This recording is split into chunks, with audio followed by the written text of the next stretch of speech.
古巴最近这几档经济无好，有真侪饲流浪猫啊、流浪狗的民众无法度搁负担饲料费用，只好向观光客来讨救兵。已经81岁纳丽达原本家己出钱买饲料，或者是有业者提供村的菜。啊，不过这几年经济空空，互伊只好向观光客求助，希望继续互猫仔食饱。En mi vida le he pedido un plato de comida a nadie para darle a mi gato.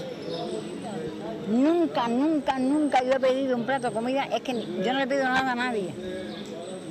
Yo empecé yo sola.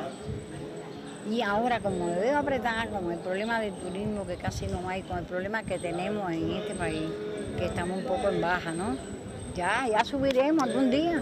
古巴这几年受美国制裁、新冠疫情、通货膨胀这因素冲击，经济情形无好，为药品、电力到汽油，啥物拢欠，真侪人连正常生活拢感觉困难。部分民众选择移民离开古巴，所将因的宠物拼伫其他路。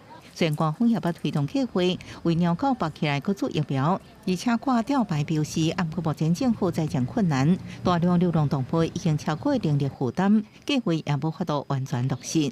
公司新闻由派准编译。